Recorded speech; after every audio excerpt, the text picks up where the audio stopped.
Good afternoon, everyone. With apologies for our getting started late and gratitude for the fact that you're still in your seats. I'm Glenn Lowry, Merton Stoltz Professor of the Social Sciences here at Brown and Professor of Economics and a faculty fellow at the Watson Institute, and I welcome you to this first of the year of Watson's Distinguished Lecture Series. Before I say anything further, I'm obliged to read the following announcement. In the event of a fire alarm, please proceed calmly to a nearby exit. Leave the building and move away from the doorway. Please note the location of nearby exits. The closest exit may not be where you entered. Be aware that the way you entered may not be the most direct way out. Sitting or standing in the aisles and doorways is not permitted. Smoking is not allowed inside any university building. Please turn off or silence all pagers and cell phones. That having been said, let's get down to business. It is my pleasure to welcome you all for, as I say, this year's inaugural lecture in the Watson Institute's Distinguished Lecture Series. It's going to be delivered by Wole Soyinka under the title, Hatched from the Egg of Impunity, a Fowl called Boko Haram. In addition to the Watson Institute, I wish to acknowledge the financial support for this distinguished lecture from a number of other units on campus, the Kogut Center for the Humanities, the Center for Study of Slavery and Justice, Center for the Study of Race and Ethnicity, Office of the President of the University, Office of Global Engagement, the Departments of Africana Studies, Anthropology, English, Modern Culture and Media, and Economics. Akinwande Oluwole Soyinka was born in 1934 in Abeokuta near Ibadan in western Nigeria. He's a graduate of Government College in Ibadan, and in 1954 he traveled to England to continue his studies at the University of Leeds. He's been a dramaturgist at the Royal Court Theatre in London and has taught drama and literature at various universities in Nigeria, the United Kingdom, and the United States. Throughout his career as a dramatist, he has been an innovator, founding theater groups, and even producing and acting in his own plays. Wole Soyinka is a writer of many parts.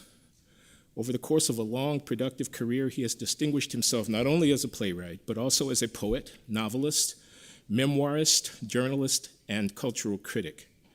He is, simply put, one of the leading men of letters living among us today. Whatever the genre, his writings have invariably reflected a broad and deep knowledge of the classical and modern works of European literary high culture, while at the same time remaining rooted in the mythology of his Yoruba origins. His plays reflect traditions of popular African theater with their combination of dance, music, and action. There's more here, but I want to limit some of what I say by not enumerating the many published works which I have listed in paragraph 4 of my prepared remarks. Let me just note that they are many and varied.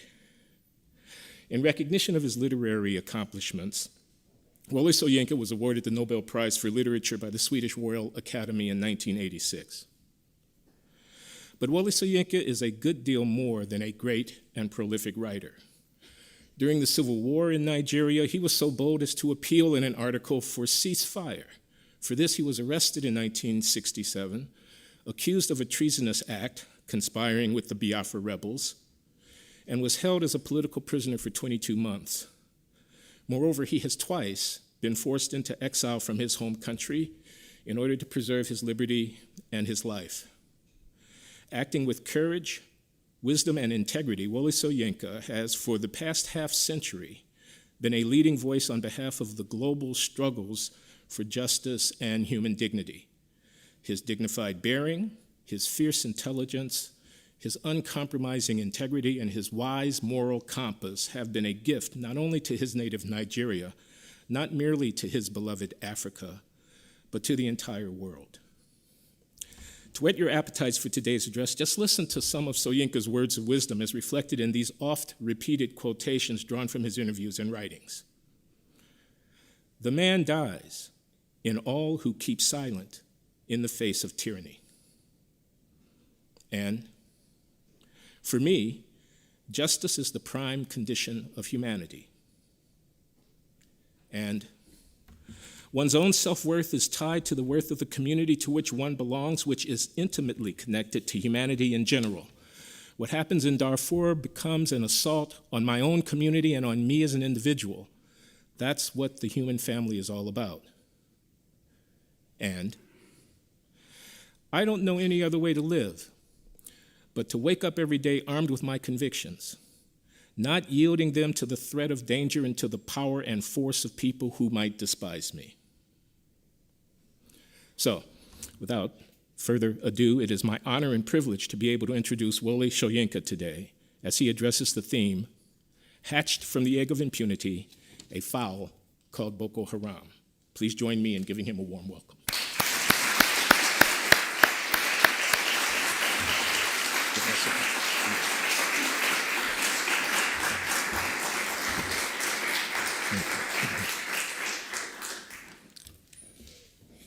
When next time asked for my CV, can I borrow that? Thank you very much. I'm glad to be back at Brown's on this grimy day. So, hatched from the egg of impunity, a fowl called Boko Haram. Now, here's a digression placed before we have even commenced. It comes in the form of a question directed at prominent sectors of the international media and even the United Nations, whose deliberations I recently watched. What's in a name? Or straight to the point, why Boko Haram? That is not the name that the Nigerian movement of religious irredentists chose for themselves. Mohammed Yusuf and his founding cohorts had settled for the grandiloquent name of Jama'atu at-least Sunnah Leader Awati wal Jihad, meaning people committed to the propagation of the Prophet's teachings and jihad. Even if Nigerians found themselves ill-prepared and ill-equipped to cope with this sudden and brutal affliction, they understood and held to the psychological weapon of language. They even refused to concede a shortened version, let's say committed people or whatever. No, they said Boko Haram is what you are. Boko Haram is what your action dictates. Language, we have to understand, is also an instrument of war. So enter the ancillary question, when is a state?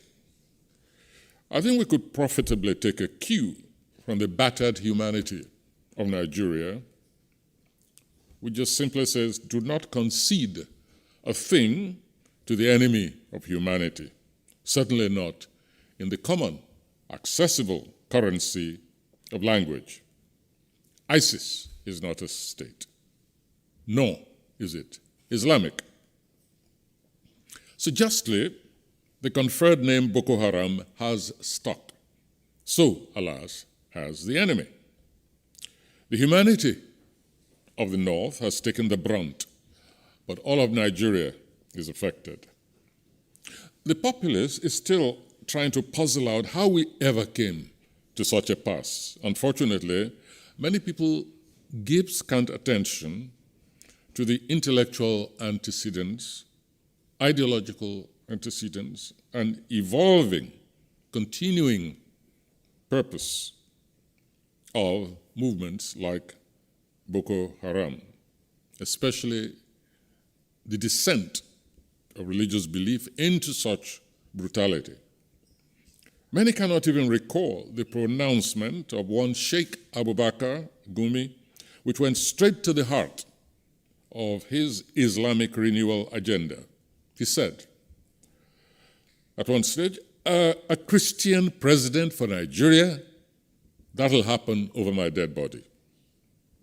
Again, it was the same cleric and scholar who blurted out the famous words, Christianity is nothing, a declaration to which I owed the inspiration of one of my public lectures at the University of Ibadan in the late 70s, which I entitled The Credo of Nothing and the being of nothingness. Those who attempt to trace the antecedents of Boko Haram tend to place it at some date that shortchanges actuality, and thus they court the danger of becoming content with just a physical containment of a malaise with deep roots. I shall probably be liable on the same charge, since I have no intention of going all the way back to the beginning of the Wahhabist movement in Saudi Arabia. For our purposes, however, as these involve a colonial enclave that bears the name Nigeria, Sheikh Gumi and his statements are a good timeline as any to begin serious inquiry into the phenomenon. Gumi was, of course, a totally different breed from Yusuf or Shekau, his successor. Gumi was a relentless debater and polemicist. For someone capable of such an extreme utterance as Christianity is nothing, he could still be counted something of a progressive. For instance, he believed in female education and the promotion of their electoral rights. What matters is that this cleric created, both directly and indirectly, a sizable and committed followership.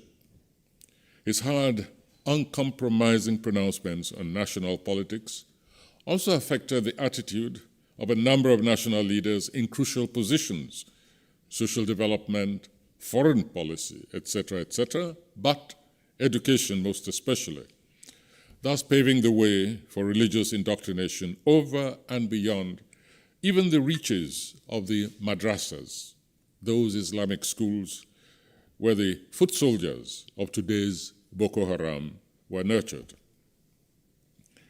Gumi cast his long and wide influence, directly and covertly, over the nation's educational structures that were supposed to be national in character and presumably secular. The infiltration of Nigerian educational system also produced some of the current acknowledged godfathers of Boko Haram, even as it primed some of the future ideological propagators and actual midwives of the benighted movement. The extent of Gumi's influence in national affairs can be gauged by the following extract from a recent paper by Asemota, a lawyer, at a Lagos symposium. He said, Gumi spearheaded the neo-Salafi Islamic reform for about 40 years, challenging what he believed were the Brotherhood's un-Islamic innovations, Bida, sponsoring the upgrading of modern Islamic education and insisting on the need to fully implement Sharia law at all levels in Nigeria. Gumi's exposure to the neo-Salafist groups like the Muslim Brotherhood of Egypt had an impact on him. He was a strong advocate for increasing Muslim women access to education and their participation, as I said earlier, in electoral politics. He also translated the Quran into Hausa. Sheikh Gumi was an equally effective organizer. From his own biography, Where I Stand, comes the following extract, a glimpse into his post-independence activities and a revelation of his powers of mobilization and influence at the very pinnacle of Nigeria's policymakers and executors. Note that the Sardauna, who's mentioned in this extract I'm about to read, was the same Sardauna of Sokoto, who was the first premier of the northern region of Nigeria, which was amalgamated with the south in 1914.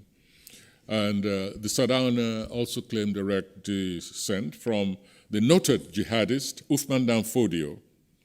Danfodio was also a remarkable figure in Nigerian history who had once sworn to dip the Quran into the Atlantic, that is, march all the way down south of present-day Nigeria, Islamizing the nation all the way, and by force of arms. However, from Gumi's biography, I quote, I discussed it with the Sardauna, that is his project, and accepted that there was the need for a more formal organization to handle the project. This is when we decided to sound out the opinion of some Muslims living in Kaduna. Eventually, the meeting prepared the brief agenda. Present at that first meeting, that's early in the 60s into independence, were the Premier, Sadana of Sokoto, Ali Akilu, Ahmed Tali, Ahmed Joda, Armita Katsina, and many others, including virtually all the Muslim permanent secretaries in the government. It was strictly voluntary, though, and a few did actually withdraw from the group later. We discussed at length the problem of teaching converts in this country and those who wanted to learn about Islam, because there were no qualified teachers or any serious organization they could turn to for help. Finally, we all agreed to set up an association to render this type of assistance. Malam Abu Bakr Imam suggested that it should also include our objective, so it was better to call it Jamatu Nasril Islam, to which we all agreed. Now, this was the level of ideological pedigree to which Muhammad Yusuf and his gang aspired. However, the people let the latter understand that just as a fowl may be feathered, it is not the same as a contemplative owl.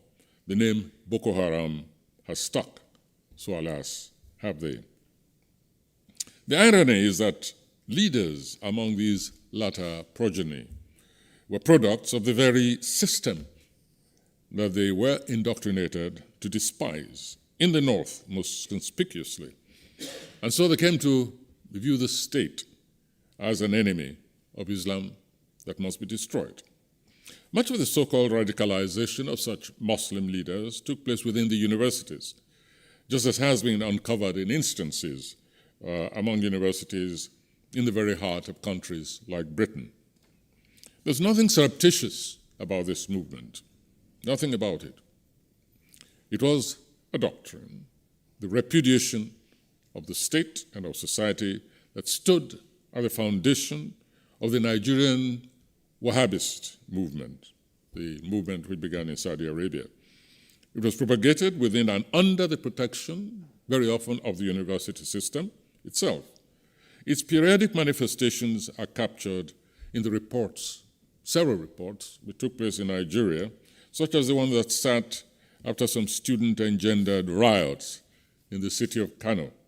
An extract from that report paints the picture and delivers its intrinsic warning, alas, only partially heeded. I quote, "On the 29th September 1980, MSS, that's the Muslim Student Society which emerged from this movement, in ABU, that's the Ahmadu Bello University, destroyed many alcoholic drinks at a kiosk on the campus.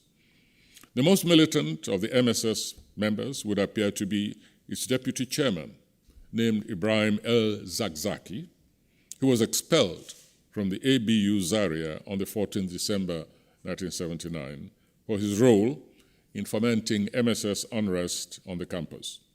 El-Zakzaki was the brain behind a demonstration in Zaria by MSS members on 4th May 1980, when 10 busloads of the members drove around the city with the following inscriptions on the buses: "Down with the Nigerian Constitution, Islam only." On 20th August 1980, El-Zakzaki was reported to be circulating in the northern states with pamphlets captioned Fadakawa Ga Muslimi Nigeria, which means calling on Muslims in Nigeria, in which he condemned the Nigerian constitution for being anti-Islamic, called for an Islamic revolution, and urged Islamic students to rise against the federal government. He also demanded the recognition of the Sharia law. El-Zakzaki is reported to have visited on several occasions, and he recently returned from Iran, where he was said to have received training in planning and executing student unrest. Now, these are the early actualizing forces, the earliest organized actualizing forces of Gumi's Christianity is nothing. There were arrests, even some members of a trial, but it did not take long for El-Zakzaki and his followers to be back in circulation. We must make it clear, however, that violent though Gumi's language was, and provocative in the extreme in a multi-religious nation, both in his writings and preaching for Islamic renewal, it is not recorded anywhere that he was an advocate of actual violence against the state or against unbelievers. I'm not sufficiently knowledgeable, nor is it of any relevance to this discourse, to track the movement of the various schools of Islamic thought in contention, fought for supremacy among themselves, especially during the immediate post-independence period.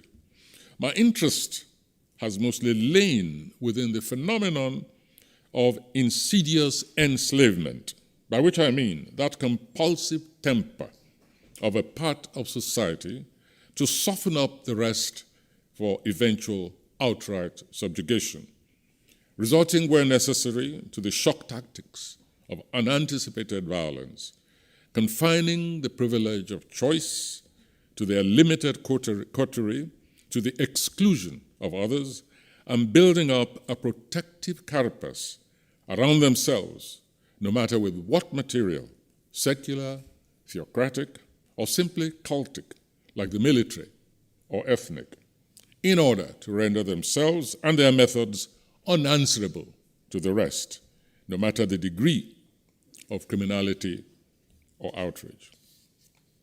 Because renewal is a common feature of most religions, and Islam is no exception. Those who are interested in the internal schisms within Islam, however, will discover that the more pacific, non-political side of Islam, as represented by the mystic temper of Sufism, for instance, has been prominently in deadly conflict with the rest, as generally identified, let's say, with the Shiites, the Sunnis, the Wahhabis, and others. The most aggressive tend to be the most conservative, whose interpretation of renewal has always favored a return to basics, quote, or simply call it fundamentalism. The geography of catchment for this latter tendency in Nigeria appears to have centered among the Kanuri in northern Nigeria, largely through the preaching of one Sheikh Ismaila Idris bin Zakaria, a sympathizer, if not exactly a formal disciple of Sheikh Gumi. Gumi's influence was at its peak in the years that followed independence, fostered by the title of Grand Vizier of northern Nigeria. Opinion has it that this influence of his waned after that title was abolished in 1967. But by then, he had established his own followership, and his gospel had been carried into the neighboring countries, Chad, Niger, and Cameroon, wherever the Kanuri were to be found. It is generally accepted within Nigeria that Muhammad Yusuf, founder of Boko Haram, came under the influence of a Sheikh Jafar Mahmoud Adam, whose base was the Indimi Mosque, a Wahhabi stronghold. The control of mosques has proved a perennial trigger for violent internal wars within Islam, since leadership at Friday prayers signaled enormous control over the Muslim population in any area of contention.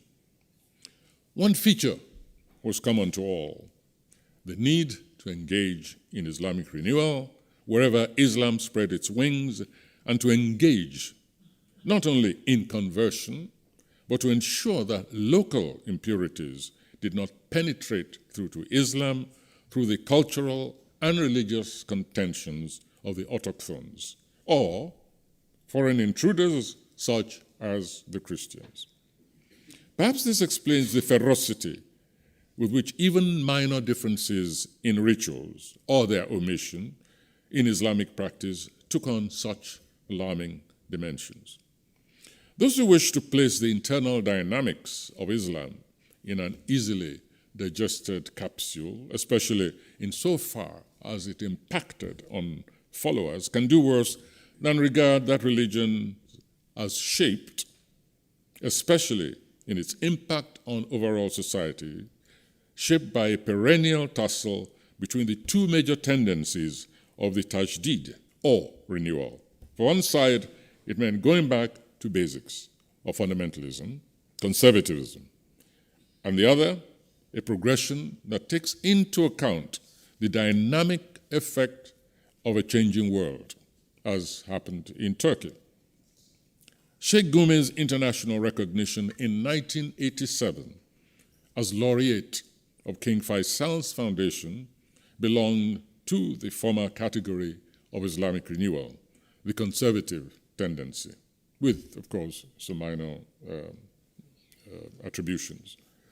Mohammed Yusuf's eventual rupture with his mentor, Sheikh Jafar, was based on Yusuf's dissatisfaction with the tempo and limitations of Jafar's approach to this mission of conservative, quote-unquote, renewal. For Yusuf, renewal implied the necessity of overturning the state completely and subjecting its governance to his brand of Islam in all ramifications. For that purpose, the instrumentality of violence, including the killing of unbelievers, that narrow interpretation of a certain section of the Quran, were paramount. It was a divinely sanctioned imperative. And he began to forge local alliances with political figures for that single-minded cause, turning the nation into an Islamic state that was governed by the laws of the Sharia. Who sought out whom, offering his services? We do not know exactly. And let me mention that the following account is vigorously denied by the survivor of that unholy alliance, even as recently as 2 weeks ago, when voices, including myself, joined in exposing such individuals, especially one in particular, an ex-governor, and demanding his arrest and trial. He denies the charges. That principal accused is one Ali Modu Sharif, the former governor of Borno State, who was seeking re-election in the 2007 governorship elections. He came together with Yusuf Mohammed, who had by then begun to earn a reputation for violence, to launch a program of intimidation and religion-motivated harassment. Yusuf's mentor, whom I mentioned earlier, Jafar, the preacher at Ndimi Mosque, tried to rein him in, to get him to sever his involvement in partisan politics. He failed, and the two parted company. In the end, Jafar also paid with his life, assassinated in his mosque, as he prepared to denounce Yusuf during his Friday sermons. It was too late. Creating a state within this state had already become an obsession with Yusuf as he moved to attack and take over police stations and also other state institutions. Within civic society, attacks on non-Islamic institutions had commenced, especially the far-flung churches. Boko Haram began to live up to its designation. Western education is anathema, the book is profanity. The targeting of learning institutions became more and more ruthless and systematic. First, it was tertiary institutions like universities and colleges. Christian chapels in universities were attacked during service, then threats followed by arson to the institutions themselves. The University of Maiduguri in Borno State was attacked and eventually closed down. There was no shortage of public warnings, demands for urgent action. Boko Haram was still weak, sporadic, and disorganized. Its arsenal largely homemade, its targets random. In a lecture at the University of Calabar, I drew the attention of the government to the example of President Lyndon Johnson, who mobilized the National Guard of the nation to escort one black girl to school. If such affirmative action could be taken in a country that was still largely racist, I urged, there was no reason for a nation like Nigeria, survivor of a brutal civil war, accorded plaudits, honed and toned in several United Nations peace missions, I could not see why such a nation could not pick up the gauntlet and protect its institutions, especially at that stage. The reign of impunity had begun, however, eye on elections.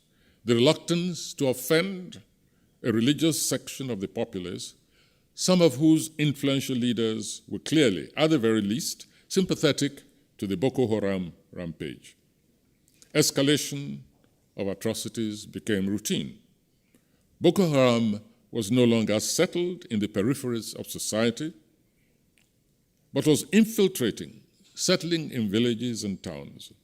It was developing a network of spies. Safe houses were being established in the heart of the cities, and the tactics of hostage-taking, which was begun, by the way, by a different kind of movement, the MEND in the oil-producing areas, that tactics was also adopted by Boko Haram. Learning institutions remained primary targets, from kindergarten to tertiary institutions. A boarding house in the College of Technology in Kaduna was invaded at night. The attackers came armed with a list from which they began to call out names, clearly supplied from within. In ones and twos and threes, those listed, all non-Muslims, were called out, shot, knifed, clobbered to death. Throats were routinely slit. Yes, at that stage, the victims were virtually non-Muslims. That stage soon passed. The mission of renewal required that even Muslims be seen to conform to Yusuf's narrow vision of a pure Islam. Thus, earlier immunity through mere religious affirmation dissipated in the frenzy of killings. Among those who rejoiced at those increasing bouts of religious cleansing are those who later became casualties, as the mesh of impurity became narrower and narrower, and the politics of terror assumed supremacy over any catechisms of affirmation. Many erstwhile collaborators in the activities of Boko Haram, young and old, of whatever religious persuasion, have today become victims of terror. Indeed, their ranks have leapfrogged those of infidels in the statistics of casualties. They become prime targets. Their leaders, those who unleashed the monstrosity on society today, seek protection of that same state whose very existence they once professed to despise, since the state was infidel. Some of them, notable names, current, have become card-carrying members of the ruling party of infidels, both for self-protection and to earn immunity from prosecution. However, they still claim to have followership, and so they are considered assets for coming elections. A desperate state with an eye on election time welcomes them with open arms, no matter how elbow-deep their arms are in the sump of innocent blood. Such are the wages of impunity. General Buhari, a controversial former head of state, whose rule, together with his deputy, is sometimes referred to as the reign of the Iron Duo, has lately and unbelievably become a passionate and active advocate for and participant in the democratic process. He has stood for presidency 4 times already, and is apparently, or 3 times, and is apparently gearing up for another bout. In one of his recent interviews, he was asked the question that is paramount on the minds of all Nigerians and certainly preoccupies many external observers. He was asked, what are your plans for dealing with Boko Haram if you succeed in being elected? His reply has become consistent of late, unsparing in condemnation. Boko Haram, he declares, was a creation of the culture of impunity. If severe and instant action had been taken against the perpetrators of those crimes, it would not have become the problem it is today. Reinforcing that position, this dour, born-again Democrat stressed, I quote, "When this question of Boko Haram started, I'm sure it was on record that the first statement I made about 18 months ago, I said, no religion advocates what is happening. So basically, it is no case of religion. It is neither ethnic. When they kill children in schools in the Northeast, they kill teachers, they burn churches, they burn mosques, they burn motor parks, they burn markets. Where is religion there? Where is ethnicity there? This is terrorism, and I hope the government will come to terms with it, will come to grip with it. Impunity, of course, takes many more forms than is often considered. It is also not exclusively engendered from within. What primarily appalls one's humane sensibilities has been naturally the thirst for slaughter, often of the most sadistic nature. But the excusing that follows atrocities evokes a special kind of rage. It is useful to recall in this connection the butchery that followed the attempted visit of a German evangelist, one Dr. Bonka, in northern Nigeria a few decades ago, even before the appearance and activities of Boko Haram. But within the same orbit of Sheikh Gumi's magisterial pronouncement, Christianity is nothing. The intensity of one's rage at the killings, including of children in schools, becomes subdued under the construction of an enabling environment of impunity through the pronouncements of a school of external liberal observers, ever ready to accept the inexcusable. We heard statements like, Reverend Bonke has been provocative. Why did he take his Christian mission to the north, knowing that this was a predominantly Muslim region? Only an insensitive person would do that. It was all part of Western insensitivity and arrogance, etc., and a lot more in that vein. Nigeria, however, was and still is a multi-religious nation whose constitution not merely enshrines the rights of her citizens to believe or not believe, to practice or not practice, to propagate or not propagate their religions. And of course, asks the question, in the land of the Vatican, the seat of the supreme pontiff of one branch of Christendom, do you or do you not safeguard other religions and their practices, other religions such as Islam, the right of existence?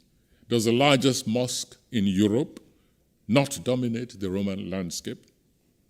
So impunity is not limited, however, to discrimination in terms of the creation guarantee of space. Alas, it represents a set attitude, a set state of mind, often carefully inculcated.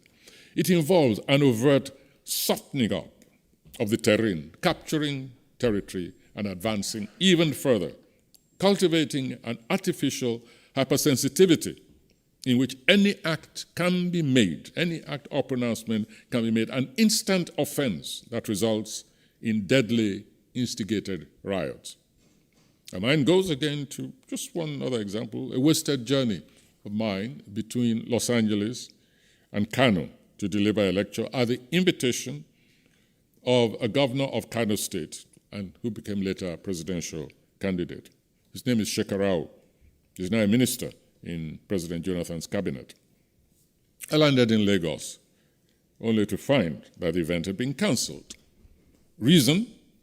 A teacher had set his pupils the task of writing an essay on the life of the Prophet Muhammad.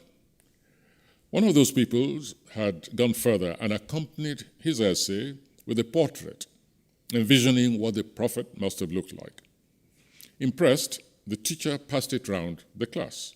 He was a foreign teacher. On returning home, another pupil in that class reported the quote-unquote sacrilege to his parents. As some of you know, creating a likeness of God or the Prophet is forbidden in Islam. The following day, the parent gathered a mob and went after the teacher. I returned to Los Angeles a few days later without ever moving near Kano. The governor of a progressive cast of mind had immediately cancelled all his engagements, visited the scene, and quelled a riot that claimed several non-Muslim lives and saw the destruction of public buildings, including the police station where the teacher had taken refuge. To consolidate his intervention, Shekarau set a leadership example. He joined the Christians the following Sunday in worship. He was indeed a rare example. By contrast, you may wish to look for the name Akaluka under the dictator Sani Abacha. Akaluka's head was paraded through the streets of Kaduna in broad daylight. He was not even the one alleged to have desecrated the pages of the Quran, but his brother. However, they couldn't find him, so they picked on his brother, took refuge as usual, police station destroyed, was dragged out, etc., etc. Look for numerous other names, such as Uluwatosin, an invigilator in national exams, whose candidates accused her of desecrating the Quran.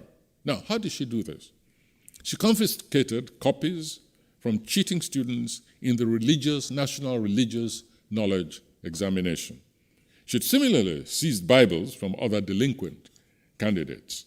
However, the Muslims in that class beat her, stripped her naked, necklaced her with a motorcar tire, a vehicle tire, and set her ablaze after she'd taken refuge in the office of the headmaster.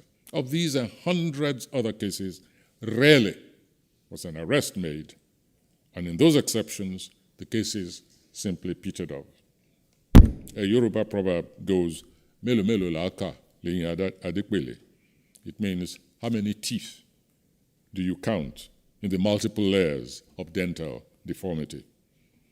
The sad fact is simply the failure to make a connection, to understand that one pronouncement in the encouragement of impunity is all it takes to create a ripple that separates communities and designates one side as permanent victim and the other aggressor, with or without a cause, but justified. Just as very few minds succeed in making a connection between the Ayatollah Khomeini's annunciation of a death fatwa against Salman Rushdie for allegedly insulting Islam through his work, Satanic Verses, even so, in a smaller pond, does a declaration such as Christianity or Hinduism is nothing by a Muslim scholar constitute a call to mayhem, trigger of sanguinary ripples in normally placid backwaters, where grievances, even where genuine, were formally settled through recourse to law or through traditional methods of conflict resolution. Empowerment is the word that answers the phenomenon, empowerment of a negative coloring, which eventually becomes structured and predatory, constantly on the lookout for victims. Sooner or later, it is no longer satisfied with the identification of the enemy as external, that is, outside the privileged community, but most especially as internal, under renewal. Already armed by the acquired authority of an open, unpublished language of provocation, it assigns itself the role of purifier. Into this conglomeration of eager hands steps the neat, calculating manipulator, in whose hands the unwashed masses become putty. But putty not as in a children's plaything, but as in Semtex. These masses were used, are featureless, washed clean of individuation, fearless because they envisage no consequence, no one to hold to account, since their mentors themselves walk the streets free. And so the foot soldiers are ready to be used. They are the ones who are gathered together in a trice, placed in a bus, and transported to commence mayhem, even 100 miles away. The figures are numbing. The statistics of organized death simply addle the mind until it seizes up. Just one more instance, perhaps, a reminder of the most grotesque assault, in my view, on society, one which, on account of its international context, attained global notoriety. The International Beauty Contest, which was brought to Nigeria, a grand spectacular that, just as a footnote, had the wife of the then head of state as one of the business sponsors on some level or the other. I'm not a fan of beauty contests, but the important thing is chacun à son goût, each one to his or her taste. So even this involvement of the wife of the then head of state did not save this intended show that was built to confer an international entertainment status to Abuja, Nigeria's own Brasilia, that was conceived or misconceived and built as a national symbol of unity to underline the nation's commitment to the principle of unity in diversity. Diversity especially of ethnicities, cultures, and faiths. That's supposed to be the philosophy of Abuja. Well, some Muslim leaders raised their voices in protest, swore that it would not take place. The site offended, it claimed, their religious sensibilities, and it did not. The extremist shock squads saw to that. It was too good an opportunity to soften up the ground a bit more in the overall vision of placing a nation under religious submission. The raiders came from outside, organized by the fanatical leaders. Over 400 people lost their lives in the capital city of Abuja, the seat of government.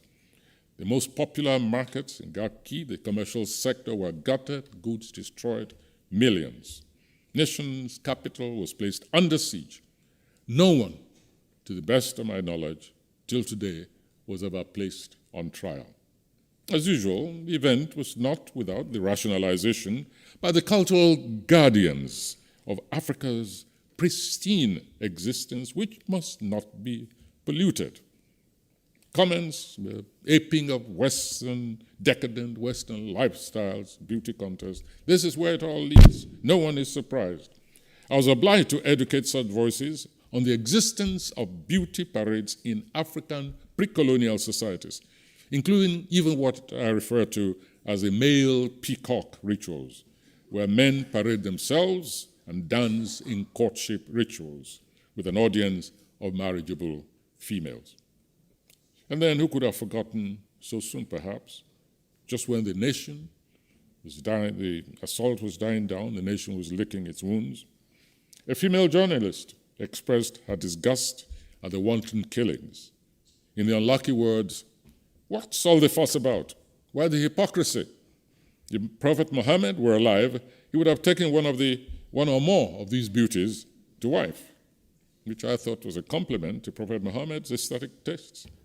However, that commentary took the imbroglio to a different level altogether and introduces us here to an individual whom I have conveniently elected as our prime example of the embodiment and calculating beneficiary of impunity of the Nigerian culture, I beg your pardon, of impunity, and one with a long hidden history in the trajectory of the extremist agenda that has now manifested itself as Boko Haram.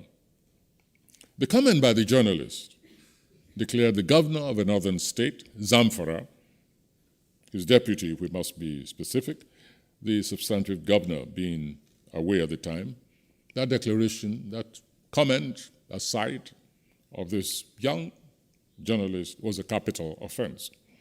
The girl has insulted the revered prophet, and she deserved the ultimate sanction, death. He promptly issued a killing fatwa, death to the journalist. The journal's offices were burned to the ground, the staff considering themselves lucky to have escaped with their lives. The substantive governor could not wait to reinforce the sentence the moment he touched ground, and he said, he pronounced that it was the duty of any Muslim, anywhere, to track down and kill this journalist. Of course, this was accompanied by a number of sympathy bonfires and casual to organize slaughters in various parts of the Islamic North. This criminal incitement to murder was followed by a visit of appeasement to the Muslim stronghold institutions and leaders of the North by the then Nigerian head of state.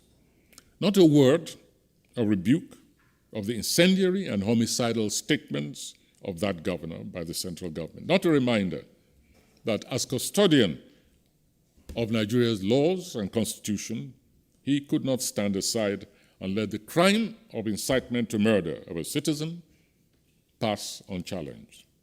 Now, Nigerian state governors enjoy constitutional immunity while in office, but not outside, once outside office, as some have learned to their cost, including one Ibori you might have heard of, the former governor of of Delta State, who in fact enjoyed his immunity to the extent that he defied the security. After he left office, he was sufficiently organized to stand off the security forces for a number of days, refused to submit to arrest, fled to Dubai, but eventually ended up in England, where the laws of money laundering did not extend to immunity as a national institution. Anyway, he was finally bundled, he was trapped in England, and is still enjoying the hospitality of Queen Elizabeth in one of the prisons over there. But all governors, once they leave office, they lose immunity. And the argument of some of us publicly was, why has this governor, why has the nation not been served a lesson, an anti-impunity lesson, by being arrested and tried, at the very least, for incitement to murder? Such processes, when they are in office, we know, are fraught with complications, but once they leave office, there's absolutely no excuse. And if you want to capture, just in one single event, the comprehensive face, a comprehensive face of impunity in this Nigeria experience, all you have to do is visit the record of that ex-legislator, ex-governor and present senator, and his enjoyment of absolute protection, no matter what crime he committed, including pedophilia. A serial pedophiliac, this governor, ex-governor, and senator, his answer when he was accused of transporting, of not just pedophilia, but trans-border sex trade, because the laws of Egypt, from where he took his latest 11-year-old bride, actually protect underage children and forbid marriage at that non-puberty stage. And the existence of people like that governor, because of the political advantages derived by incumbents in office, especially at the center, this is what encouraged even the activities of Boko Haram at a very rudimentary stage.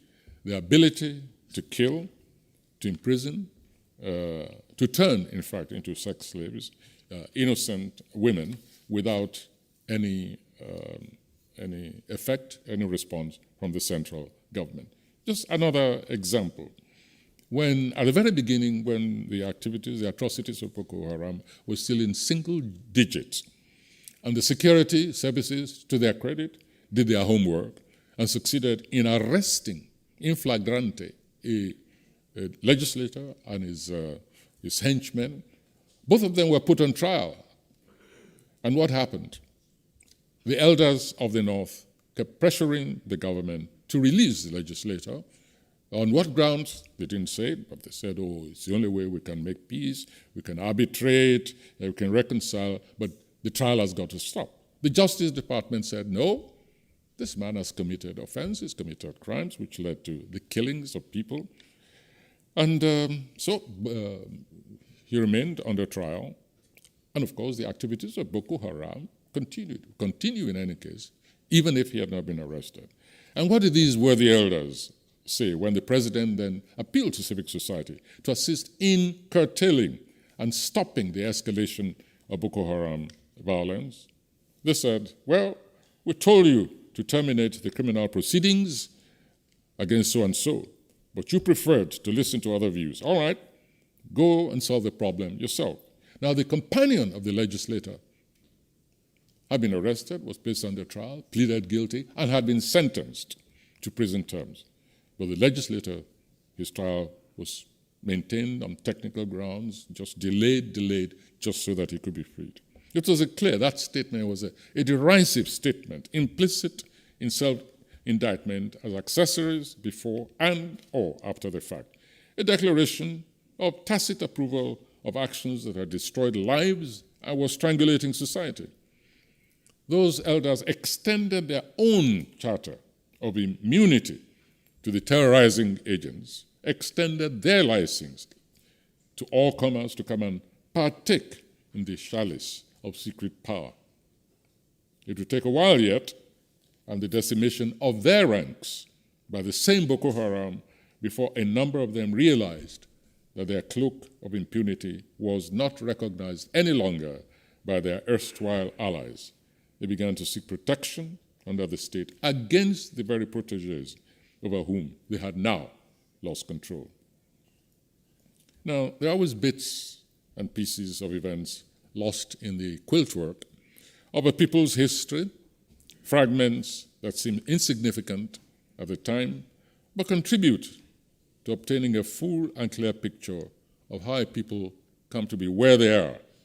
It's a pity that they're often lost forever. However, here is one, just a little one, for whatever value it may have for grasping the mythology of trends and the reality, for grasping the patterns, the cumulative process that leads very often to nation disaster. Among the various viable dates that are often touted as the birth date of Boko Haram in Nigeria is the date on which one of the Nigerian states unilaterally declared itself an Islamic theocracy within what is constitutionally a secular nation, or, as some of them prefer to say, a multi-religious nation.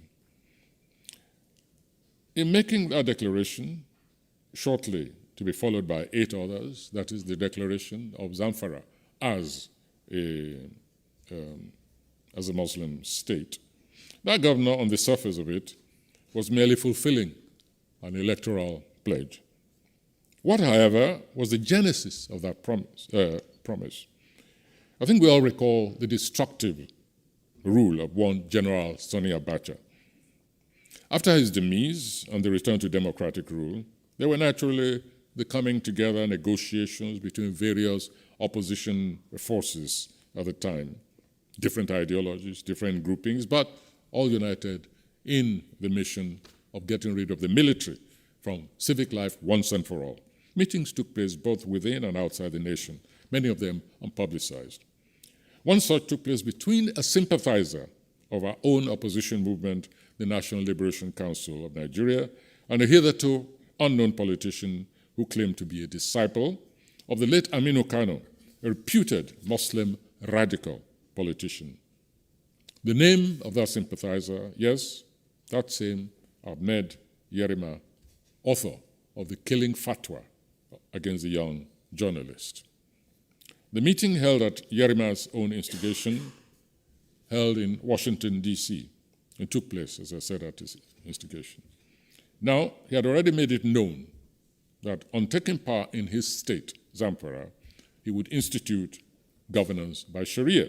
But Sharia also has many levels of interpretation, of execution, of implementation, etc., etc. He always managed to make people believe that just the mild Sharia, because Sharia already exists in the nation's constitution, but Sharia as law, in arbitrational law between civilians, among civilians, marriage laws, property laws, etc., etc., but not to the extent of, shall we say, even criminal law, certain forms of crimes which are covered by the federal state.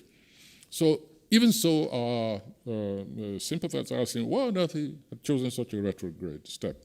And his reply was that the front-runner party was so deeply entrenched and that he couldn't match their war chest. So he had to give the people something close to their hearts, but in a mild dose. Give that impression that our man said, okay, if that's the purpose, just to seize power from this conservative and corrupt government, all right, go ahead. So that's how Yerima won and became governor. It was during that period of governorship that he passed that killing fatwa against the journalist.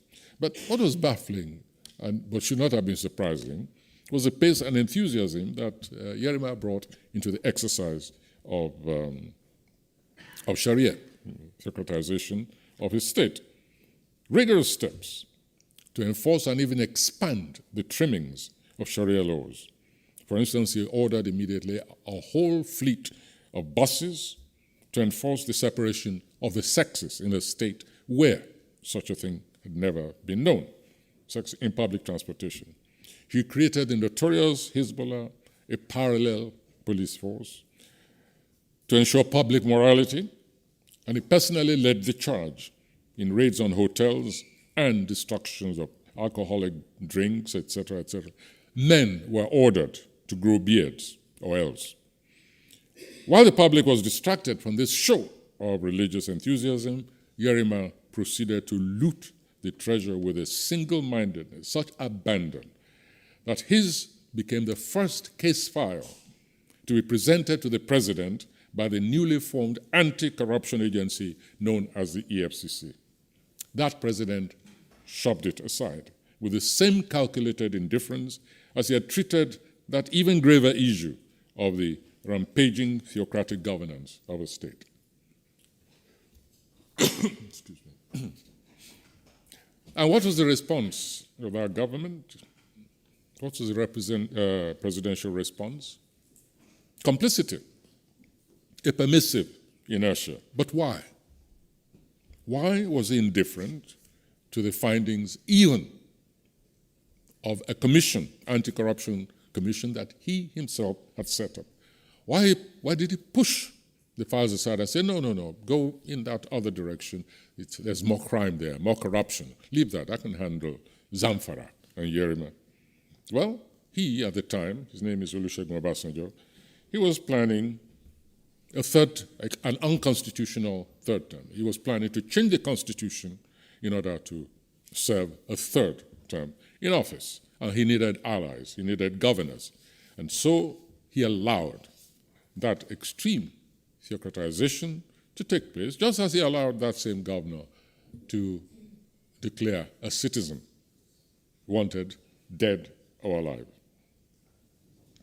The files, according to the testimony of Ribadu himself, who's a young man who I know very well, and with whom I collaborated on certain levels in his mission, he himself has declared, he has apologized, in fact, in saying that his commission was used, that he himself had been used. His enthusiasm as an anti-corruption czar had been used and compromised by the politics of the time.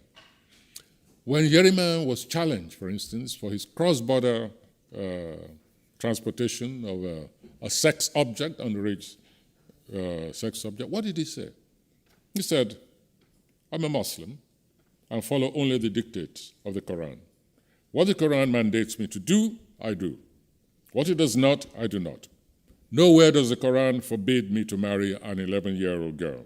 And he added, for good measure, a reminder that the Prophet Muhammad espoused the 9-year-old Aisha. Thus, he was only following the example of the Holy Prophet. The opposition, Muslim leaders and scholars included, pointed out that the Prophet only espoused the underage girl but did not consummate the marriage. Whereas Yerima, from all that could be deduced, did so. Now, Yerima, after leaving office, had become a senator, a lawmaker. The laws which he was flouting at the time were laws passed by the Nigerian legislation. The Quran, he said, is superior to any man-made constitution. It's not these claims we're talking about. It is the protection, the acceptance of such claims in a multi-religious state with a constitution which is very clear on what can be done, what is legal or illegal. The story, however, is not ended. And I earnestly stress that we're not really speaking here of any one individual. No, we're talking about subterranean currents which existed in society and which were ignored until they turned into a torrent that threatened to sweep away the very foundations of society. We must not underestimate, of course, the genuine grievances which movements have against society, against corrupt governance, for instance. A very real, near quantifiable reality of alienation that stems from economic disparities, the lack of social opportunities, marginalization, arrogance, wealth, exhibition, ostentatious living, etc., etc. We cannot underestimate the bitterness of the marginalized, the impoverished, to whom existence becomes meaningless and can only be dignified by one last gesture against society, one last self-destructive gesture, which is what produces, in some cases, the suicide bomber. The incantation of remedial action through social measures is obviously more than mere incantation. It's a necessity. It's a reminder that social justice remains incomplete without penetration through some very lamentable beginnings. But we must always differentiate between, on the one hand, let us say, even Osama bin Laden's transcendental flash, his moment of truth, that eventually evolved into delusions of omnipotence, grandeur, but at the same time distinguish between even the genuineness of Muslim, Islamic, or religious conviction of any kind, and the opportunistic aspects whose perpetrators are ready to inflict any damage on society, either to protect their own criminality or to acquire power and dominate the environment. We are all endangered when, as in the case of Boko Haram, we encounter reductionist salves, such as Boko Haram commenced life when its leader was extrajudicially killed, something we've been hearing so often. Graduating, as has been the case, to this was a peaceful group of religious practitioners which only asked to be left on its own to worship Allah on its own until its leader was set upon and killed. Suddenly, forgotten in the revisionist school are the proud exploits of leadership of Boko Haram, Yusuf and the others. Some of them including the seizures of Christian families and congregations and other non-practicing, non-Muslims, some of whom were killed because they were given an option, knives at their throats, convert or have your throats slit. Suddenly it was no longer a psychopath who was unquestionably murdered by state agencies. It was a saint and martyr. And society is then held to be paying full retribution for a crime against an innocent man. It was this attitude that led a former head of state to pay condolence visit to the family of the murdered man, to plead with the family to, I quote, forgive and forget the so-called, and end the so-called revenge killings that Boko Haram was inflicting on society. It was the convenience of such amnesia, for instance, that led the state to organize so swiftly after the killing of Yusuf, very quickly, a case against the state, most unusual in Nigeria, against the state for unlawful killing. The claims, the action was heard in record time by a magistrate flown to, I think it was, flown to Borno anyway for the case. Damages were awarded. The check was prepared in record time. The check was taken to the family of Boko Haram by high-placed government officials, hoping that the payment of how many millions would stop a movement that had such fundamental a history that goes all the way back to the beginnings of independence and whose leaders were thoroughly committed in the movement of a program to change the very face of a nation. The fostering of the culture of impunity, as we've said, is not always internal, and it's not always malign. Sometimes it is well meant, but it remains nonetheless dangerous and lamentable, especially with external interventionists. The interventionists very often lack the in-depth and holistic knowledge of the affected terrain, its history, long-term history, the sociologies also of the parties in conflict. Such interventionists witness only the eruption. They totally miss the accumulation of undercurrents. That such porters of good intentions only end up acting against the interests of the assailed human community is totally lost on them. That they protect, in the end, the interests of the powerful against the powerless, the exploiters against the exploiter, the bullies against the helpless, the conniving against the naive. These are prospects which they refuse to consider. They forget that the state is not always the Goliath of internal conflicts, nor the assailants, the Davids. In any case, it is the humanity that gets clobbered to a pulp with our conflicts of certain levels. From the glib assurances of what a people who are already prone under the ruthlessness of tyranny can tolerate, such interventionists move to an unintended, indeed an unconscious allegiance to the side of power in various forms. The language changes, but the effect remains the same. All the way from the horror days of the Idi Amins, the Bokassas, the Mobutu Sese Sekos, and now to the entrenchment of the borderless forces of religion-inspired terrorism. Their position seems to be summed up as, don't touch the bullies. You may end up worsening the condition of the victims. We had the same statement, the same sentiment during the anti-apartheid states.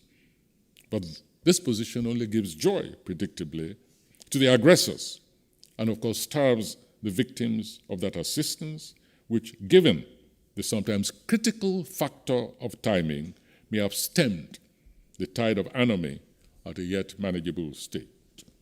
They hand over tactical victory to inhuman forces, whereas those forces also count on the timorousness of potential forces of assistance. They collaborate in the blocking of possible aid. Any informed scholar, for instance, should not require to be told of the cross-border mobility and solidarity of impunity as a weapon of extremist forces. A time when any neophyte of history should be able to accurately divine the inevitable expansionism of even locally brewed movements of terror and its flow into the international arena is not the time. It's not the time for some groups of scholars to write letters to potential aid of salvation for people, write letters, let's say to the US Department, that certain movements should not be declared international terrorist organizations, foreign terrorist organizations. The document which has inspired these comments I'm making was a document which was presented to the State Department by a group of scholars in the United States, pleading that the US should not declare Boko Haram a terrorist organization. That document was a study in speciousness, implicated outright permissiveness for the growth and expansion of Boko Haram. The arguments proffered are ranged against crucial moves towards effective choices in the strategic containment of this move, which now sometimes looks unstoppable. Now, I do not dispute that in that document, I'll read some sections of it in a moment, I do not dispute that some of the arguments espoused there are valid. I do not deny that the authors of the letter do admit the viciousness of the enemy. My protest concern is directed at the implicitly enabling summation of their position.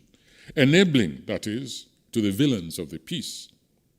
Not surprisingly, this letter, this position, which was argued both within and the document published without, it succeeded in restraining the hand of the State Department during a critical time that could only have profited the terrorists. It gave them time to regroup, consolidate their own external alliances, and exploit lines of recruitment and refurbishment, which arguably sapped the morale of both government and the immediate victims. There's hardly any need for me to reiterate the following.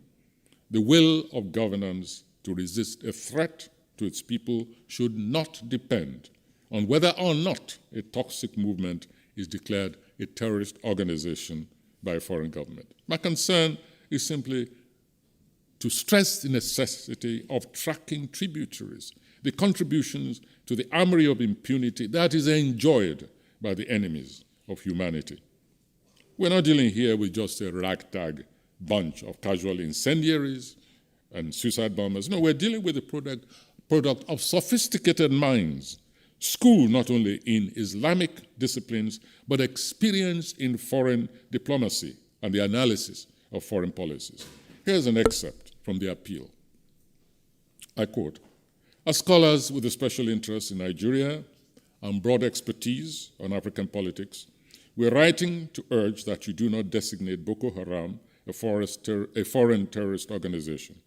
We are acutely aware of the horrific violence perpetrated by Boko Haram, including attacks on both Muslims and Christians in Nigeria, whether government officials or civilian targets. We share your concern about the impact of extremist violence of Nigeria's democratic progress and security in general. However, an FTO designation would internationalize Boko Haram, legitimize abuse by Nigeria's security services, limit the State Department's latitude in shaping a long-term strategy, and undermine the U.S. government's ability to receive effective, independent analysis from the religion," and so on and so forth. This letter would internationalize Boko Haram. Boko Haram has been internationalized ages before. Abused by security forces. What of U.S. records in foreign lands, internally, abuses of civilians by security forces? Sometimes when I read a letter like this, I wonder whether Boko Haram, in fact, has succeeded in infiltrating even U.S. society and their intellectuals. I just do not. Internationalization, Boko Haram may have begun as a locally brewed movement, but definitely over the past 3-4 years, no one can say that it's not internationalized. And so many other arguments into which I don't wish to dwell. Some of these scholars are even friends of mine. We've been together in the line of fire against dictatorship, abuse of human rights. They understand the internal workings of a civil society like Nigeria. They know that Nigerians themselves are the first to decry abuse and excesses of security forces. Baja, the name of that village in the northern village, for instance, this was Nigeria's internal organizations, civil rights organizations, that decried excessive force used by the military before it even came to external knowledge. And so to succeed that abuse takes place in Nigeria, full stop, nothing happens within Nigeria. It's a very patronizing attitude towards the complexity of Nigerian society. I don't want you to go into this because I don't want it to seem that I'm pleading a case of the government. No, I'm pleading a case of the people and saying that foreign organizations, even if they share the same ideology, should be very careful about the position they take and their presentation of the internal network of pros and cons which take place in Nigeria in difficult situations. Finally, we end on our are elected pointer to the territory of impunity and the histories that are sometimes hidden. We met this man, as I told you, during the struggle against Abacha. And here was an individual who was supposed to be a disciple of a respected radical politician from the North, who turned out, in fact, to have a history, a very long history, of the various participation and membership of the forces that have bred the final, the apogee, if you like, of Sheikh Gumi's philosophy of Christianity is nothing, Islam is all. I quote from the testimony of a former ambassador, a 4-year-old veteran of Nigeria's Foreign Service, Ambassador Dada, his name is, who served in several Islamic nations and retired quite recently. He was interviewed, and his interview was published in the Nigerian media. This is what he said. At that time also, Sonny Yerima, the former governor of Zamfara State, was in Sudan for 2 weeks and underwent indoctrination. He was exposed to all the training camps of Osama bin Laden, who was my neighbor. In fact, Osama bin Laden's office in Sudan was just a few blocks away from our embassy. No report was made. Our embassy never reported Osama bin Laden. In addition to having his headquarters in Sudan, Osama bin Laden also had many firms and industries which he only used as a facade, because he was actually using those firms as training camps for Al-Qaeda. Among his trainees were many Nigerians from the north. They would leave Nigeria as if they were going to study where were at the training camps of Osama bin Laden. I got wind of all these things and told them, but my reports were dismissed. It was a policy of see nothing, say nothing, because they were working for Muslims. They were not able to draw the line between Arabization and Islamization. What Sudan was practicing was both Arabization and Islamization, which led to the breakaway of the South from the North. That was the dangerous part of it, which was also my major concern. In fact, that was the main concern of Mo Ibrahim, the richest Sudanese. That's why it pained him seriously up till now that Sudan must not have divided just because of religion. And it's one of the reasons why he established the Mo Ibrahim Prize. That is the motive behind the prize. Up till today, the man is still pained. So is the nation called Nigeria pained. So are its citizens. So are the families of the 250 abducted children brought together, most conveniently, for mass enslavement. The stakes have risen as the ever-present Boko Haram, sunken in Algeria, resurfaces in northern Nigeria, dislodged in Somalia, erupts in Mali. Has anyone visited Niger lately? Does anyone read signs at all? Same agenda, only different vestments and names under careful management, but with clear evidence of a creeping Wahhabism. Well, fortunately, all is not bleak. The world appears to have woken to the universal menace of a virulent, fanatic disposition that merely hides under the cloak of a religious propagation. That's where I agree with our General Buhari.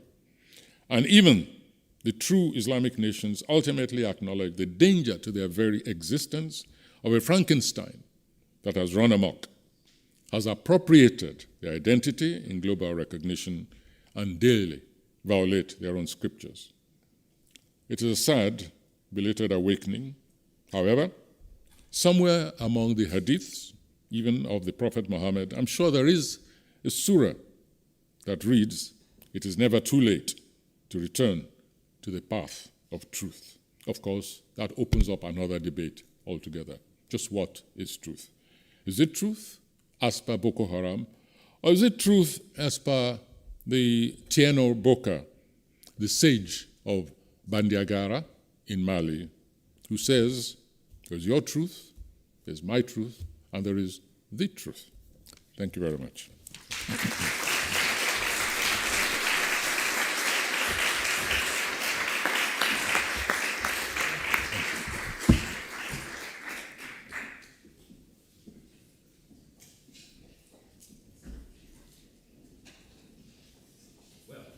Thank you, Wole Soyinka, for a passionate, provocative, and disturbing lecture.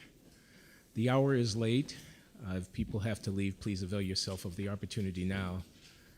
But Wole Soyinka has graciously agreed to respond to some questions and comments from the audience. We have a few minutes here. If you have a question or comment to put, I would ask that you identify yourselves, that you speak succinctly, and I'll collect a few such questions or comments and then give our guests an opportunity to respond. So is there anyone? Someone circulates with a microphone to assist you.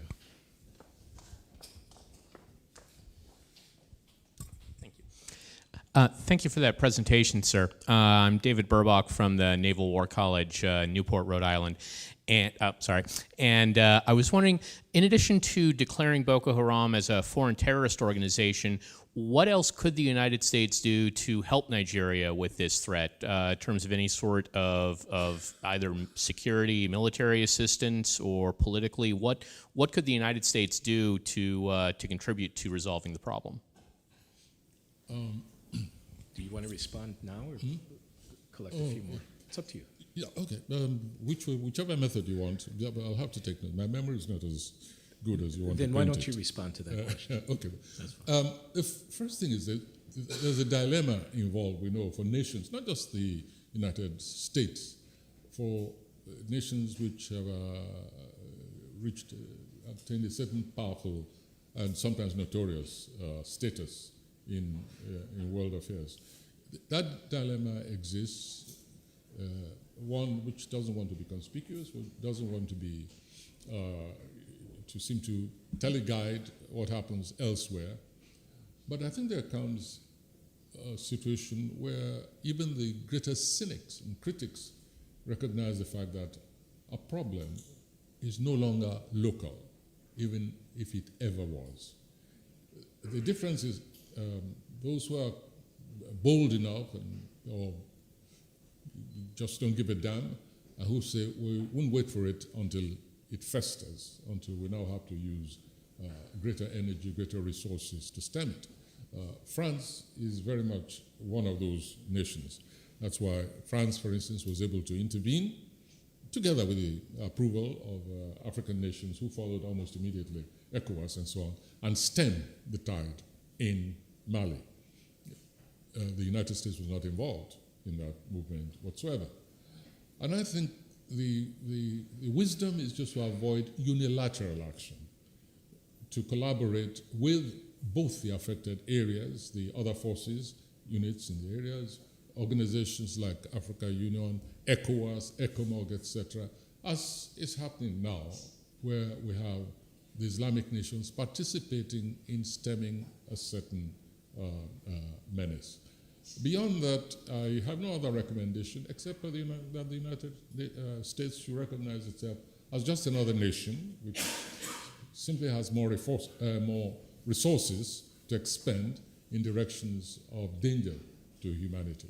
Collaborate, and of course, don't recolonize. Don't recolonize. That above all. Another question?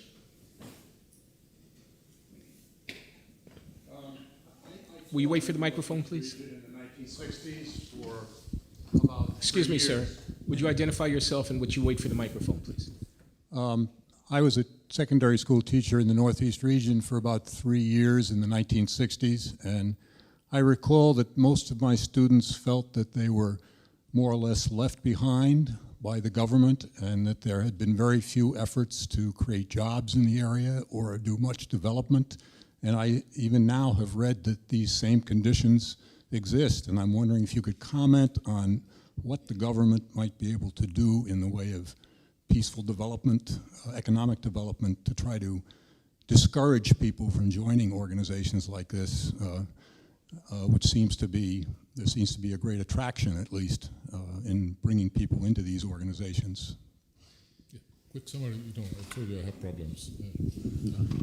I see. I missed most of those. So I believe the question here has to do with the role that government policy promoting development might play in mitigating some of the problems that you were describing in your lecture. Did I say that correctly? The mitigation of those problems. Through You development. Said you taught through somewhere. development. You said you gave the example of a state where you were, and I didn't catch the name. Did you? At the time, it was Sardona Province. Sadana Province. That's right. Ah, okay. Mubi was the town. In Mubi. Mubi. Yes, in Sadana Province. Yes, Sardana the former Sadana Province. Yeah. Again, as I hope I try to outline, the leadership, whether we're talking of a religious a community, an ethnic community, where the leadership is an intelligent leadership and it's not alienated from the people, there isn't too much of a problem. There is conflict, yes, but the conflict is resolved. As in the case of Sadana, I'm very glad you mentioned that. Sadana was a very intelligent leader. If he was a fanatic at all, he kept it well hidden. In terms of renewal of a religion, for instance, as long as that aspect of renewal, that movement towards renewal, that ensuring that there's no marginalization for a community of belief, all that just requires intelligent management and arbitration. I don't know that a country like the United States can intervene in that level of internal management, or should. I don't think so. It is when the conflicts are exacerbated by extremist preachers, and it becomes an issue of regional security that not just the United States, but even the nations in that area who will realize that it's in their interest to resolve and to arbitrate all those conflicts. They become the primary stakeholders and therefore should be the primary interventionists. I don't think that the United States, I keep saying United Nations, well, it acts sometimes like the United Nations, should be the primary movers. It should actually act the role of a strong nation, wise nation, and friendly to all sides. Primary intervention, I stress, begins from internal to the immediate region, as been taking place in Somalia, for instance. The forces in Somalia are largely African forces. And for me, that's the way it should be. Asking for help outside, fine. But not primary intervention, that is really what really causes the resentment when former allies become complete antagonists. I hope that I didn't get a full thrust of the question, but I hope that touches on the answer. Anyone else? Sorry, I hope no one minds if I insert myself here really quickly. So I actually have a question that I've been wanting to ask. So one thing I've been curious about, or one of the many things I'm curious about in Nigerian politics, is this similar narrative about MEND and groups in the Niger Delta and Boko Haram, right? So when Asari Dokubo and the Niger Delta People's Volunteer Force first emerged, there's all these reports and stories that he had this alliance with the former governor of River State, Peter Odili, right? And then after the 2003 elections, there was a falling out. And then Asari Dokubo becomes an enemy of the state, and now he's no longer an enemy of the state, right? After the 2009 amnesty program, and now he seems to be quite supportive of the current administration. And there's a similar story there with Boko Haram, right? Mohammed Yusuf had this alliance with the former governor of Borno State, Ali Modo Sharif, and then there's a falling out, and there's stories that the former governor ordered his execution, right? So, I mean, it's interesting, this pattern where these armed groups have these alliances with local state actors, the governors in this case, and then there's a falling out, but clearly in the Niger Delta, it didn't explode into a terrorist organization like Boko Haram. So then they do follow very different paths. And I think it's interesting to compare the two, and I'm just curious what your thoughts are on these two groups and their similarities and why they seem to now have followed very different trajectories. And I promise I will give the microphone to you next. I believe that Okay, that thank was you. Megan Turnbull, graduate student Yes. in political science. Be careful whom you give the microphone to. Very sorry about that. Thank you. Thanks. Sir? What was the exact question? Sorry, I have to explain. I have a problem with my hearing aid. It doesn't distinguish between accents. And when people ask questions, it move from accent to accent.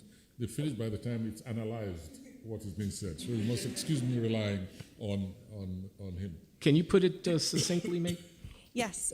So I very briefly was asking what your thoughts are on the similarities and the differences between MEND, or the Niger Delta People's Volunteer Force in the Niger Delta, and the history of Boko Haram. They seem to have similar stories regarding the relationship with the state and the governors, but then they seem to take very different trajectories, paths. And I was curious what your thoughts were. Thank you. Talking of Sharif, of course. Yes, Yes, in that's right. Borno State, yeah. Yeah. In other words, history is repeating itself. Here is a government now which is supposed to be dedicated to eradicating Boko Haram, supposed to be retrieving from wherever they are 250 schoolgirls who have been abducted by this organization. There is the president of the nation who visits Chad next door, and among his entourage we find this man who's been accused by various, on many levels, and who has a record. The security there, even the Cameroonian government interrogated him at one stage at the beginning of the Boko Haram, accused him of participating, of being responsible for this organization. And then the next thing you know, President Jonathan is in Chad, meeting President Deby, and who is being received in audience with him? Who met Jonathan? Sharif. It is when we cried out, say, what the hell are you doing with Sharif? And said, oh no, he wasn't in my entourage. He happens to be a friend of President Deby, and to my surprise, he was receiving me in Chad. And I asked the question, you mean you are, as president, not capable of saying to Deby, either him or me, I cannot be seen in public with this character. But no, you sit with him in audience, the photograph is there all over the place. How can any nation take us seriously that we really mean to crush Boko Haram or retrieve the girls who've been, the humanity, not just the girls. Boko Haram has been, as you know, on a campaign of kidnapping, killing the men, and taking the women as sex slaves. This is what's been going on.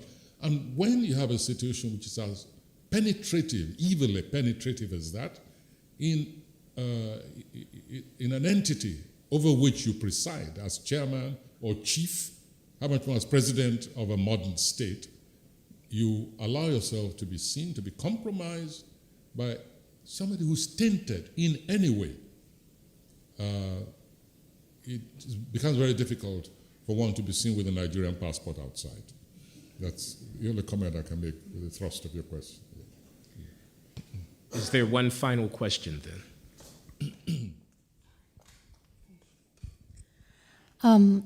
I am Lina Cuellar. I am from Colombia, South America.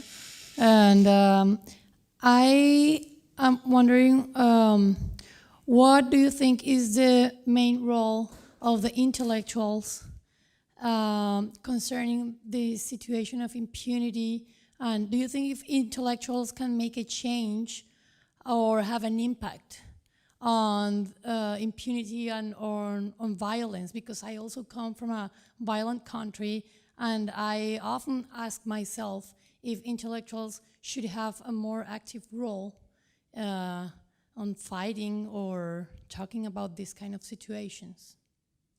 You know, there are many similarities. I'm glad you mentioned Colombia, because many similarities. One is coming from, as I keep stressing, true social inequalities, etc., supplies the foot soldiers, but fueled by religious conviction or, shall we say, manipulation. The other one, ideologically involved and possibly with certain ethnic tensions, but creating a state within a state, trying to create a government within a government, and succeeding for a number of years. Boko Haram now has really established itself as an independent entity within an enclave. And the danger is that if we're not careful, it's going to liaise. It's already declared itself a caliphate, for instance. If we're not careful, it's going to liaise with other forces in the Middle East and even in Europe. Fortunately for Colombia, I think very few people will be found who say that they approve of, shall we say, because the movement in Colombia has been tainted with drug trafficking and so on. And very few nations will say we sympathize with drug trafficking, whereas in the case of Nigeria, you have many nations which actually back Boko Haram because its activities conform to their vision of a unified religious estate. And so the results in physical terms are the same. Defiance of the state exists, not contempt for the state as such, for the structure of the state. As in the case of Nigeria, there is absolute contempt for the structure of the state. Unless, of course, it is a state recognized, defined by the constitution, which is known as the Quran. So there are differences and there are similarities, at least in terms of effect. The methodology, the brutal methodology, the engagement of use of forcible recruitment in fighting the state, and so on and so forth. But ultimately, it has to do with the definition of what the state should be. Even when a group says the state should be abolished completely, what they're really saying is our notion of the state is what should exist. And we're willing to fight to the death, sacrifice ourselves, sacrifice our peace, just for that vision, that utopia, which is defined either in a secular form or in a religious form. The results are exactly the same. Well, Joseph Kony. excuse me. She also asked about the role of intellectuals, of Nigerian Oh, sorry, I intellectuals, missed that completely. in counteracting this impunity. Yeah. The intellectuals in Nigeria, in the case of Boko Haram, I think are united. Very few Muslim intellectuals are left, I believe, which espouse the cause of Boko Haram. Even if at the beginning they were a mixture, for instance, of, shall we say, secular ideology, let's say Marxists. There are Marxists, for instance, who mix up this cocktail of secular ideology, of the revolutionary idea, who propagate the revolutionary idea, no matter through whose means. For instance, when we have the Maitatsine in Nigeria, it's a prior violent sect of Islam, which also totally deplored the existence of modernism in contemporary society. And you had intellectuals who called